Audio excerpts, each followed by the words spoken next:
Alors, bonjour à tous. Merci d'assister à la conférence Devrait-on implanter des défibrillateurs chez les garçons atteints de dystrophie musculaire de Duchenne, qui sera présentée par Dr. Anne Fournier, cardiologue en pédiatrie au CHU Sainte-Justine et qui fait aussi des cliniques en cardiologie dans différents centres, dont celui du centre de réadaptation Lucie Bruno. Je vais vous laisser quand même lire son cursus dans la revue. C'est aussi disponible sur Dystrophie musculaire Canada pour ceux qui vont visionner la conférence. Alors, merci. Bonne conférence. Merci à vous. Merci beaucoup. Alors, merci de l'invitation. J'ai pas de conflit d'intérêt, sauf que cette question-là, c'est une question que je me suis posée. Comme on m'a présenté, moi, je suis cardiologue, alors je m'occupe de la fonction cardiaque des enfants. Et je commence à les suivre dès l'âge pédiatrique, tout petit, de plus en plus jeune, on me les fait voir, puis là, je les vois. Puis après ça, à 18 ans, ben, on transfère à Lucie Bruno. Et je continue le suivi à Lucie Bruno de ces jeunes-là qui ont des dystrophies musculaires de Duchenne. Puis là, ben, malheureusement, ils ont perdu la marche, ils commencent à avoir leur BiPAP. Puis là, le cœur commence à être pas beau. Et quand on regarde les recommandations dans la littérature pour la prise en charge de la défaillance cardiaque globale, on ne parle pas de personnes avec maladie neuromusculaire, bien, dans nos algorithmes de traitement, il arrive où à un moment donné, on dit on a besoin de mettre un défibrillateur. Et je m'étais dit, bien, qu'est-ce que je fais avec ces patients-là? Moi, personnellement, mon gut feeling, c'est que ça n'a pas de bon sens d'imposer ça à ces enfants-là, à ces familles-là. Mais est-ce que j'ai raison? Et enfin, bien, je vais peut-être être capable de répondre à votre question. Et tout ce questionnement-là m'est venu aussi où il y a une couple d'années, j'avais vu dans la littérature qu'il y a des gens qui faisaient ça puis qui recommandaient ça. Puis là, je me disais, mon Dieu Seigneur, je suis bien épouvantable de ne pas faire ça. Alors, c'est où pour avancer les flèches? Non, ça ne marche pas, les flèches. Oui! Alors, ce que je vais vous présenter aujourd'hui, c'est une étude multicentrée à laquelle j'ai participé, évidemment. Et l'étude a été menée par Naomi Kurzer, que j'ai connue quand j'étais à Houston, et qui travaille à Columbus, en Ohio. Et vous voyez qu'il y a plein de centres américains, puis il y a aussi un centre japonais qui est impliqué dans cette étude-là. Alors, quand on regarde la littérature pour le suivi des patients, puis l'atteinte cardiaque dans les dystrophies musculaires. Puis avant de parler de défibrillateur, on va regarder ensemble qu'est-ce qu'on connaît sur l'atteinte cardiaque de ces patients-là. Il en manque un peu, pourtant. Alors, vous voyez que les patients qui ont... Est-ce que vous la voyez? Oui. Les dystrophinopathies, alors on parle des Duchenne, des Becker. Ils ont des troubles de l'électricité. Alors, ils ont des arythmies. Et souvent, leur cœur est très, très, très rapide. C'est quelque chose qu'on voit souvent, les tachycardies sinusales. Ils peuvent avoir les cœurs épais, l'hypertrophie, mais surtout la cardiomyopathie dilatée, où leur cœur devient gros, hypocontractile. Et ces atteintes-là cardiaques sont souvent la cause du décès dans un pourcentage significatif. Moins chez les Duchenne que chez les Becker. La cause de décès est moins cardiaque chez les Duchenne parce qu'ils ont une atteinte périphérique beaucoup, beaucoup plus grande que chez les Becker. Et malheureusement, chez les Becker, bien, c'est souvent ce qui va limiter beaucoup ces jeunes garçons-là, l'atteinte cardiaque. Et on va même jusqu'à offrir la greffe cardiaque chez des patients avec Becker. J'ai encore souvenir, Lise s'en rappellera peut-être, mais une des premières cliniques en cardio, à Lucie Bruno, il y avait un jeune garçon avec Becker qui a été référé pour greffe cardiaque, jeune adulte, mais qui fonctionnait très, très bien, et son cœur était complètement, lui, défait. Dans les autres maladies neuromusculaires, mais je ne passerai pas là-dessus parce que ce n'est pas le but de la présentation, on a aussi des atteintes cardiaques qui sont de toutes formes, les troubles de conduction dans les dystrophies myotoniques, beaucoup d'arythmies dans les hémorragies de Dreyfus, et peut-être, eux, on envisage des traitements très agressifs avec les défibrillateurs, mais on verra ce que je vais vous dire pour les Duchenne. Alors, les garçons qui ont la dystrophie musculaire de Duchenne, c'est très rare d'avoir des symptômes reliés à leurs problèmes cardiaques. ils sont très limités par leur atteinte périphérique. Alors, quand on regarde les symptômes cardiaques, es-tu capable de courir? Ben voyons donc, ça fait un bout qu'ils sont en chaise roulante. Alors, ils nous disent pas qu'ils sont essoufflés, ils ont des fois des palpitations, à peu près jamais des pertes de connaissance. Alors, juste se fier au questionnaire, ben, on va passer dans le mythe, puis pas à peu près. Et dans le début de ma pratique, c'est des choses qu'on voyait parce que les enfants n'étaient pas pris en charge de façon systématique. Et moi, j'ai vu des Duchenne arriver à 15-16 ans qui n'avaient jamais été vus par aucun cardiologue, se présenter très, très, très malades en édème aigu du poumon parce que leur cœur était fini et on n'avait jamais mis ça en évidence parce qu'il n'y avait pas de suivi systématique de l'atteinte cardiaque. Heureusement, aujourd'hui, on est beaucoup plus systématique. Alors, l'atteinte cardiaque, elle va venir d'une fibrose des myocytes et du système de conduction. Puis tout ça, bien, c'est remplacé par de la fibrose. Alors, c'est pareil comme leurs muscles en périphérie. Leurs muscles périphériques sont remplacés par de la fibrose. Bien, au niveau cardiaque, c'est remplacé par de la fibrose aussi. Et ça va se manifester chez les Duchenne par ce qu'on appelle une cardiomyopathie dilatée. Cardiomyopathie dilatée, ça veut dire un gros cœur qui ne contracte plus. Fait que les premiers signes qu'on va voir, puis c'est pour ça que je fais tant d'échos, ils ne sont pas capables de me dire, les enfants, s'ils ne sont pas bien, s'ils sont plus essoufflés. Alors, la première chose qu'on voit, c'est que leur cœur commence à grossir. On a des valeurs normales en fonction de la stature du patient. Et un enfant de 8 ans, bien, si son cœur est plus gros, il commence à avoir des atteintes qui sont subtiles. Ça ne paraît pas, mais déjà, leur cœur commence à souffrir de leur dystrophie. Et malheureusement, cette atteinte-là cardiaque peut être la cause du décès. La plupart du temps, chez le Duchenne, ils vont plus mourir d'insuffisance respiratoire, ils sont plus capables de respirer, de surinfection. Et il y a un pourcentage de ces patients-là qui vont faire des morts subites. Et c'est là que le défibrillateur rentre en compte. Quand vous lisez la littérature de la cardiologie adulte, les indications de défibrillateur, c'est pour prévenir la mort subite chez les patients en défaillance cardiaque. Alors, l'atteinte cardiaque, on l'a dit, elle est très, très fréquente. Déjà, à l'âge de 6 ans, il y a des séries qui rapportent jusqu'à 25 % d'atteinte subclinique. Évidemment, ça dépend comment on la cherche. Alors, des atteintes subtiles à l'ECG, à l'écho ou même à des résonances. Rendu à 10 ans, c'est presque 60 %. Puis à l'âge adulte, c'est 100 % des garçons qui vont avoir une atteinte cardiaque reliée à leur dystrophie. Alors, comment on les trouve, ces atteintes-là, ou comment ça se manifeste? Alors, on peut avoir des anomalies à l'ECG. Ils ont des cœurs rapides. Ça fait partie de leur atteinte cardiaque. On ne sait pas pourquoi exactement. J'ai essayé de comprendre pourquoi un Duchenne va avoir plus de tachycardie sinusale que d'autres. Il y en a qui disent que c'est peut-être juste la réponse à un petit fond d'hypoventilation ou le début de l'atteinte cardiaque qui est compensé par cette tachycardie sinusale-là, mais il n'y a pas beaucoup de réponses brillantes. On va avoir des changements sur l'ECG. On a des ECG caractéristiques, comme s'il y avait de l'hypertrophie du ventricule droit, une grande onde d'air en V1 ou des grandes ondes Q profondes. Ça, c'est comme les trous électriques dus à la fibrose de leur myocarde. Et souvent, les ECG, si vous regardez les lectures automatisées, ils disent toujours infarctus latéral. Alors, les Duchenne, ils ne font pas d'infarctus, là, c'est pas vrai. Fait qu'il ne faut pas se fier aux interprétations automatisées des machines d'ECG. Quand on sait qu'il y a un Duchenne, ce n'est pas un infarctus, c'est juste dû à la fibrose de son myocarde, dû à sa dystrophie. Ils peuvent faire des troubles du rythme. Alors, ils peuvent être rapides, mais quand on parle de maladie du nœud sinusal, leur cœur peut ralentir. Ils peuvent avoir des blocs, ce qui est plus rare.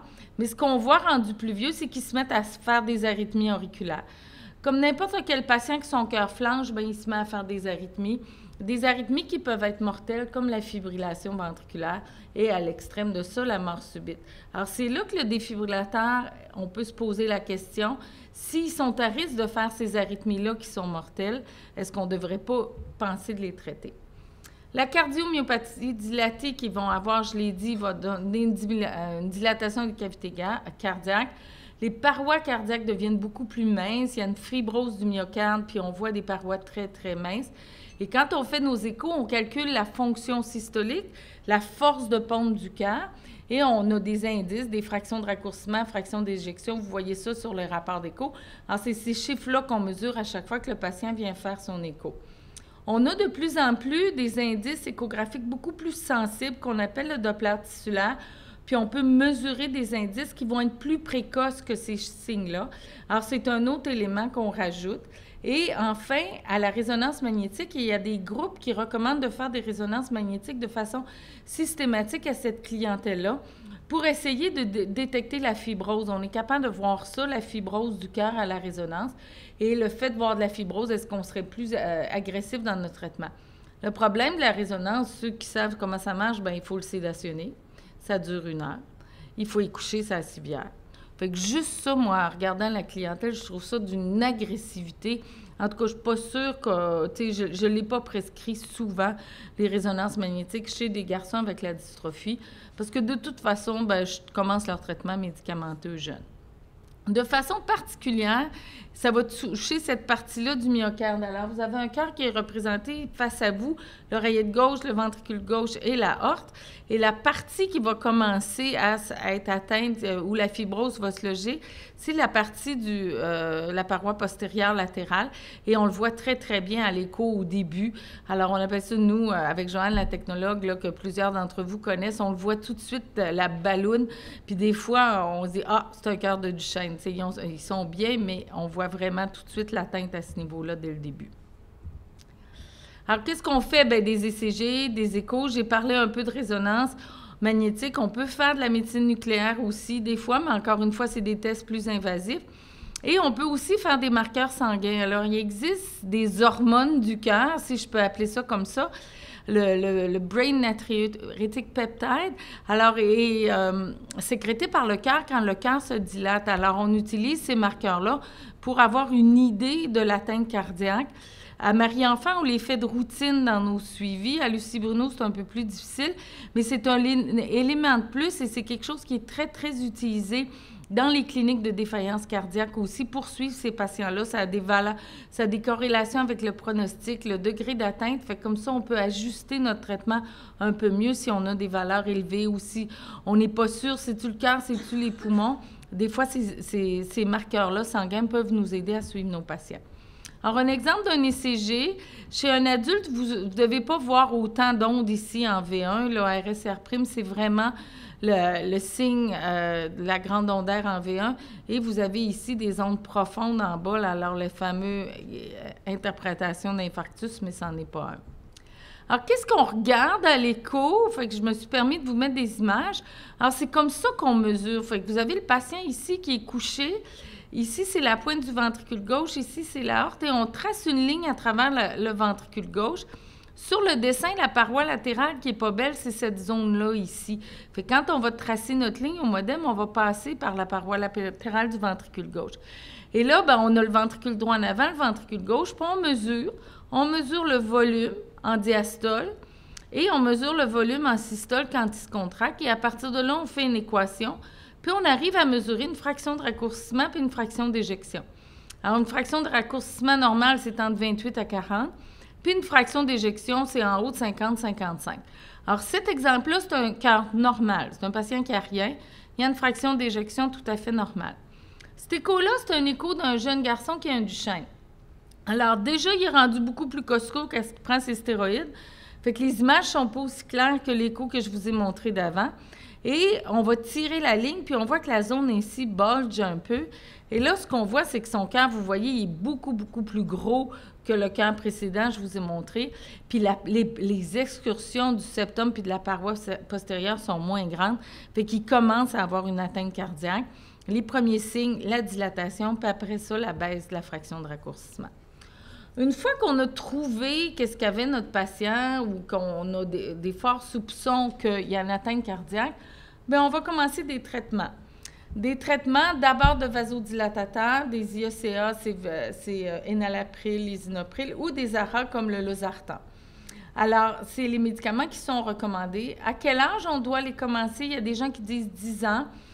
Il y en a qui disent aussitôt qu'on voit les patients, mais là, moi, ils me les font voir à 3 ans. Je ne suis pas sûre que je commence la médication aussi jeune, mais aussi, en tout cas, certainement vers 10 ans, certainement quand les stéroïdes ont été commencés, parce qu'un des effets secondaires des stéroïdes, c'est la rétention hydrosodée. Ça fait monter un peu leur pression. Si on stresse un myocarde qui est déjà sujet à se dilater et à moins bien fonctionner avec une tension artérielle plus haute, bien, je ne les aide pas. Alors, on commence les stéroïdes tôt. chez ces patients-là. Donc, on va commencer les vasodilatateurs tôt. Les bêta-bloqueurs, ça va être utile aussi si je ne suis pas capable de trop faire baisser la pression, si la fonction se baisse, si les patients sont tachycardes. Digoxin, on l'utilise de moins en moins. On peut utiliser des diurétiques aussi quand ils sont en défaillance cardiaque. Et récemment, il y a eu une littérature sur l'éplérénone. Ça ressemble à l'aldactone. Ça, c'est un autre diurétique peu puissant. Et ça diminuerait la fibrose myocardique. Alors, les patients rendus plus âgés, peut-être qu'il y aurait une place de mettre ça, mais c'est un médicament d'exception. Ça coûte une fortune, fait qu'on y pense 2 fois. Et c'est là que, quand vous regardez les algorithmes, arrivent les défibrillateurs. Quand est-ce qu'on les met? Alors, chez l'adulte, les défibrillateurs ont un rôle significatif pour prévenir la défaillance cardiaque, mais on doit les utiliser si le statut clinique et le pronostic du patient est quand même pas si mauvais. Alors, vous avez ça, c'est un article qui était de revue, qui a été publié là, récemment par, je pense que c'est des gens de Boston, sur la prise en charge des patients avec dystrophie musculaire de Duchenne. Alors, c'est quand même écrit dans leur article qu'il faut le considérer chez ces patients-là, de mettre un défibrillateur. Quand d'autres articles aussi qui le disent, alors si on a tous les médicaments qu'on connaît, notre fraction d'éjection reste en bas de 35 %, le patient a des arythmies, c'est peut-être raisonnable de mettre un défibrillateur. C'est sûr qu'il faut en parler au patient et à sa famille. Et ça a même été fait, il y a des case reports dans les littératures qui ont utilisé des défibrillateurs en plus avec resynchronisation. Alors, je n'ai pas inventé ça, là, les gens en parlent. Quand on regarde les patients avec défaillance cardiaque, tout azimut, on laisse tomber juste les patients avec dystrophie musculaire, chez les patients qui ont des cardiomyopathies non ischémiques, alors pas après un infarctus, mais les cardiomyopathies non ischémiques, ça existe dans la population adulte, s'ils ont une fraction d'éjection en bas de 35 % malgré un traitement médical optimal, on recommande de mettre un défibrillateur. Fait que c'était là d'où venait ma question, qu'est-ce que je fais avec mes patients? Qu'est-ce que ça a l'air, un défibrillateur? Bien, ils sont rendus de plus en plus petits, là, 34-36 grammes, mais c'est pas mal une grosse boîte. Ça ressemble à ça. Vous voyez la grosseur de l'appareil avec la sonde qui va être rentrée dans le cœur du patient. C'est mis par une ponction de la veine sous-clavière. Les sondes sont descendues dans le cœur, puis le boîtier est mis dans une pochette sous-musculaire, juste en arrière, en dessous de la clavicule gauche. Fait que sur une radiographie, ça a l'air de ça, un patient qui a eu son défibrillateur. Sa pochette est sous la peau ici, à l'épaule gauche, puis la sonde qui s'en va dans le cœur. La sonde va écouter le cœur. Et s'il y a une arythmie, bien, il va y avoir un choc électrique et le dipôle du courant va se faire entre la sonde ici et le boîtier. Puis là, on choque le cœur, on le pogne entre les deux.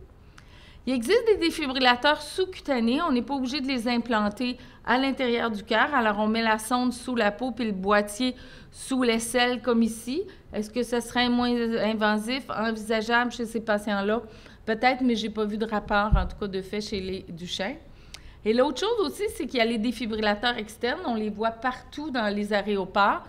Il commence à avoir un déploiement de ces défibrillateurs-là dans les écoles aussi. Est-ce qu'on pourrait en attacher un sur la chaise roulante du patient?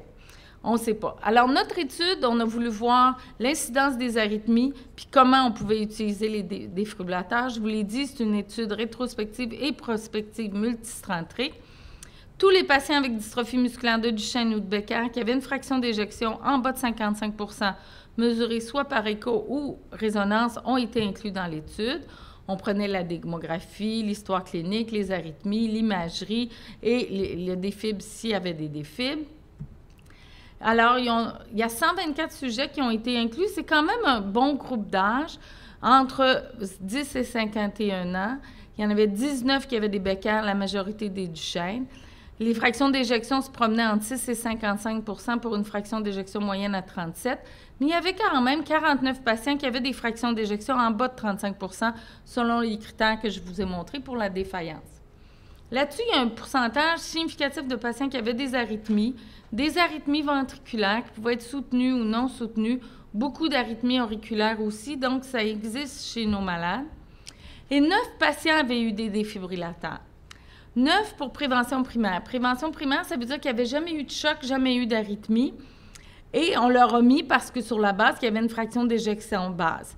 Alors, c'est 7 % de la cohorte totale, puis 18 % des patients avec une fraction d'éjection en bas de 35 %. L'âge moyen où le défibrillateur a été mis, c'est 23 ans. Dans le suivi de ces patients-là, il ne s'est rien passé. Il n'y a aucun patient qui a eu un choc, que ce soit approprié ou non. Et il y a, malgré que les patients avaient des défibrillateurs, il y en a 3 qui sont décédés. Vous avez les causes des décès ici. Et il y a des patients qui avaient des arythmies ventriculaires qui sont aussi décédés, mais ces patients-là, on s'est rendu compte qu'ils étaient décédés de d'autres choses que de leur cœur. Alors, vous avez ici représenté sous une pie chart les causes de décès des patients. La cause la plus fréquente, c'est la défaillance, mais ils meurent de d'autres choses, de problèmes pulmonaires, de maladies systémiques. Et il y avait des patients avec activité électrique sans pouls. Alors, les médicaments antiarythmiques ont été utilisés chez beaucoup de ces patients-là, ceux qui avaient des arythmies, et certains avec traitement sont décédés, d'autres sont encore vivants. Donc, on a conclu de cette étude-là que les arythmies chez les patients avec une dystrophie musculaire de Duchenne sont relativement rares, même si on a une fraction d'éjection basse. Il y en a seulement 9 dans cette cohorte-là qui ont eu un défibrillateur et aucun a eu un choc approprié. La tachycardie ventriculaire puis une fraction d'éjection basse ne prédisait pas le décès dans cette cohorte-là. Comme on aurait peut-être pu s'attendre, les patients sont malades, ils ont d'autres types de problèmes, des problèmes pulmonaires, ils sont plus susceptibles aux infections à cause de leurs stéroïdes. Donc, les critères qui sont rapportés en cardiologie adulte en défaillance cardiaque ne s'appliquent probablement pas. Donc, les données que je vous présente nous suggèrent que les lignes directrices pour l'implantation d'un défibrillateur chez l'adulte avec une fraction d'éjection en bas ou égale à 35 % ne peuvent pas être appliquées avec les patients avec dystrophie musculaire de Duchenne. Et l'approche conservatrice que j'ai toujours promue est peut-être la bonne. Alors, un de nos jeunes hommes qui, malheureusement, a fait une mort subite. Merci.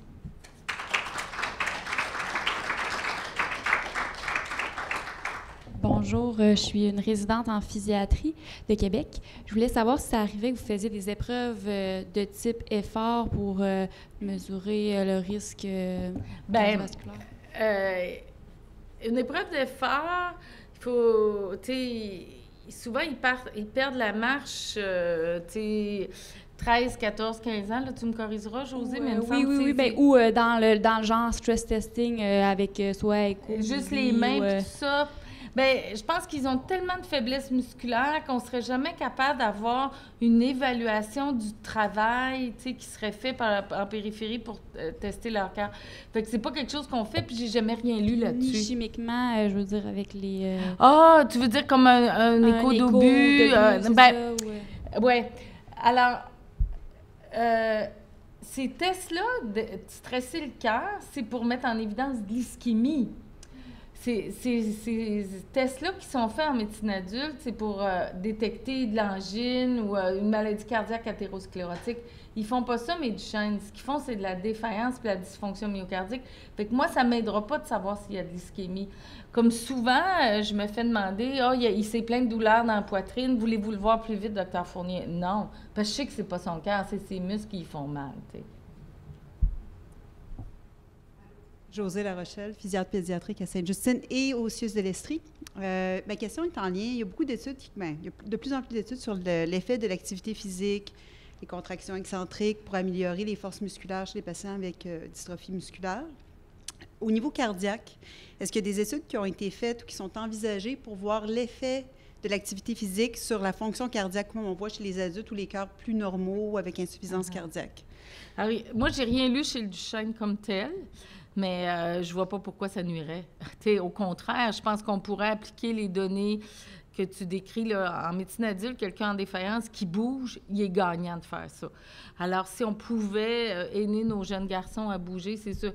Puis, de toute façon, ils seraient mieux dans leur tête, hein? Fait qu'ils vont être mieux dans leur corps. Mais tout à fait. Mais j'ai rien vu dans la littérature. Ben, on devrait peut-être le faire. Voilà. C'est ça. Ben oui, pourquoi pas. Avec des indices de la fonction cardiaque, oui, bien précis. Bonne idée. Merci.